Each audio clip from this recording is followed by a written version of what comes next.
Hi guys, welcome back to my channel. My name's Emma and I help people to heal from chronic dizziness such as PPPD.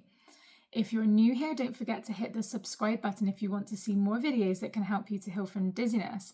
And if you like the video, please like it because it will help it to reach more people. In this video today, I want to talk about 3 essential components that I believe you can use to help you to make a full recovery from your chronic dizziness. So if you've been following me for a while now, you'll know that I think that medically unexplained chronic dizziness symptoms is so much more than just a physical issue. And actually, we need to address the mental, emotional, and spiritual aspects of ourselves in order to help ourselves to make a full recovery. So today I'm going to be talking to you about how to heal yourself as a whole person. And this is going to be using the top-down, bottom-up, outside-in approach. So if this is something that's new to you or you'd like to find out a little bit more information, then this video is for you. So let's start by talking about the top-down approach and what that actually is. So the top-down approach includes your thoughts, emotions, mindset, and beliefs. And this is where I think most people spend a lot of time trying to make changes. I know that the vast majority of you hate your dizziness, and you've probably been told in the past to just feel better about it or to try not thinking about it. And I get that that can be a really frustrating thing to hear, but actually changing the way that you relate to your dizziness can actually be quite helpful. So the average human thinks somewhere between 60 to 80,000 thoughts each day. And if you're somebody who is quite a negative thinker, you have to understand how thinking negative thoughts actually influence the choices you make and therefore the outcome. So you're more likely to feel stressed, have feelings of hopelessness, and maybe start to believe that you're never going to get better. And this, of course, can lead to you experiencing more dizziness. Or maybe you have a real negative belief that healing happens for other people and you're just somebody that's going to be stuck feeling dizzy for the rest of your life. So then you give up. You spend time complaining about your dizziness. You go back onto all the dizziness groups, speaking to other people who are helpless and don't know how to heal. And then you end up just giving up and thinking that, well, what's the point? So you just keep pushing through and getting on with life as best as you can, even though symptoms are still there and you just don't know how to get rid of it. You're fed up with it, but you're just doing your best. So working on your mindset can actually be very beneficial, and it was the first place that I started, and it was because I was an incredibly negative person around my dizziness as well. And I did get to the point where I thought, do you know what? If I'm going to be dizzy for the rest of my life, then I want to make the best of it. And I don't want to keep saying no to things. And I don't want to let people down. So I'm just going to keep going. I'm going to accept that the dizziness is there. And I'm going to try to be okay with that. So I started to work on having more of a neutral response to my symptoms. And actually, it did start to make quite a big difference. So actually, I do think that it can be useful to address the sort of thoughts that you have, the choices you're making, and your behaviors around your symptoms. And actually, by relating to the dizziness differently, can actually make some subtle shifts in your body to actually say, maybe the dizziness isn't as important as my brain thinks it is, and that when you can have more of this neutral, non-judgmental, no big deal approach to it, your brain can actually start to filter some of that dizziness out as it realizes that it's safe and it's not important. So of course, working with the top-down approach can be super helpful, and like I said, it's where I started, but often there is more that is needed to be done. And that leads me on to my next component, which is using the bottom-up approach. So the bottom elements include things such as sleep, diet, exercise, hormones, immune system function, but most importantly, it's working from the body up. And this includes working with the physical body sensations that you experience when you feel dizzy, or maybe when you feel anxious or fearful or worried or any other type of negative emotion or experience. But first of all, I would encourage you to just check in and make sure that you're getting the basics right. So are you eating small, healthy, regular meals throughout the day that are including the colours of the rainbow? Are you drinking enough water so that you're hydrated, that your body is able to successfully get rid of the toxins, and that you're hydrated so that you're reducing chances of getting headaches, which can make your symptoms worse? Are you moving your body every day?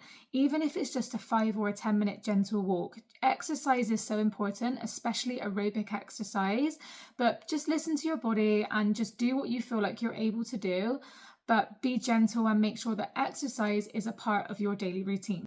So you could also maybe look at taking a supplement such as magnesium or omega-3s, which is actually very beneficial for nervous system health too. So we know now that you're looking after your physical body. How can we now start to work with the physical sensations that we experience in our body to help our bodies to feel safe? Ultimately, it's so much more about how we respond to our physical body sensations, such as dizziness or anxiety or overwhelm, or even things like feeling dissociated or stuck or helpless, is incredibly important in terms of regulating our nervous system. And of course, a well-regulated nervous system is so important because it helps us to feel safe and connected in our body. And remember, guys, the number one thing people with chronic dizziness need to have is a felt sense of safety in your body. It's the number one thing you should be focusing on. So you can work with the body intuitively by responding to it with self-compassion, self-kindness, self-love, and open curiosity, having an awareness of what's going on inside your body from a position of the observer, having a non-judgmental approach so that you can actually start to respond to your body and its needs and help you to increase that felt sense of safety in the body. So body-based somatic practices can help you to do this, and this could include things like body scans, somatic tracking, progressive muscle relaxation, or tapping, just to name a few. So essentially you need to work on viewing your dizziness from this non-judgmental point of view so that you can have this dual awareness where you can be experiencing dizziness but also feeling safe at the same time. And essentially when you do that, that will help you to create these new neural pathways in the brain that actually say dizziness is safe and it's not something that I need to keep experiencing or being reminded of. Once your brain truly understands that the dizziness is safe, it can start to filter those signals out so that they're no longer part of your existence. And that is essentially how neuroplasticity will work to help you to overcome your chronic symptoms. So if you're the sort of person and you spend a lot of time pushing away your symptoms, not really wanting to feel the dizziness, or you're one of those people that you distract or you avoid, or maybe you don't even really know how to work with your body to be able to feel the dizziness in a very safe way, then this could be an incredibly important part of the puzzle for you. So you need to get good at listening to your body and feeling your feelings in a safe way. So responding to what your body is trying to tell you and to give it some space to feel what it actually needs to feel.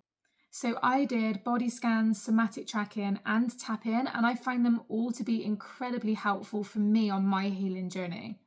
And guys, if you'd like my free audio version of the somatic tracking, please send me an email at info@balanceyourlifenow.co.uk and I'd be happy to send it over to you so that you can start practicing today.